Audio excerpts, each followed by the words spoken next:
ரெட்டில்ஸில் தனி வீடு வேண்டும். ரெட்டில்ஸில் தனி வீடு வேண்டும். தம்பி அங்க என்ன சத்தம் போய் பாரு. ரெட்டில்ஸில் தனி வீடு வேண்டும். ரெட்டில்ஸில் தனி வீடு வேண்டும். ரெட்டில்ஸில் தனி வீடு வேண்டும். ரெட்டில்ஸில் தனி வீடு வேண்டும். ஏய் நிறுத்து. தலைவர் வீட்டு வாசல்ல தேவையில்லாமலாம் அப்படி சுத்தவும் கூடாது, கையில போர்டு ஒண்ணு வச்சுன்னு கத்தவும் கூடாது. ஆமா உங்களுக்கு என்ன பிரச்சனை? நாங்க தலைவரை பார்க்கணும். எங்க எல்லாருக்கும் ஒரு கோரிக்கை இருக்கு. கோரிக்கை இருக்கா? என்ன கோரிக்கை? ரெடில்ஸ்ல எங்களுக்கு தனி வீடு வேணுங்க. அது சம்பந்தமா உங்க தலைவரை பார்க்கணும். நல்லா பேசுற 4 பேர் மட்டும் உள்ள வாங்க. காமா. உங்களுக்கு என்ன பிரச்சனை? தலைவரே, ரெடில்ஸ்ல எல்லாருக்கும் ஒரு தனி வீடு வேணும். ஓ அப்படியா, இருங்க யோசிக்க. தலைவரே ஒரு நிமிஷம்.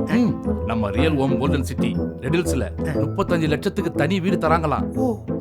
தலைவரே முடியல, அது மட்டும் இல்ல, வீடு வாங்குற எல்லாருக்கும் 35 கோல்டு காயின் ஃப்ரீயா தராங்களாம். உண்மையாவா? உண்மையா? உங்களுக்கு கிடைச்சிருச்சு. என்னது கிடைச்சிருச்சா? ஐயோ எங்கயா போனாங்க? நம்ம real homes golden city red hills டோல்கேட்டுக்கு பக்கத்துல வெங்கடேஸ்வரா மெடிக்கல் காலேஜுக்கு பேக் சைடுல தனி வீடு 35 லட்சம் தான். வில்லா பிளாட் 16 லட்சம் தான். அது மட்டும் இல்ல, வீடு வாங்குற எல்லாருக்கும் 35 கோல்டு காயின் ஃப்ரீயா தர்றாங்களா? என்ன பாத்துக்கிட்டு இருக்கீங்க? உடனே புக் பண்ணுங்க. 8939 602 995.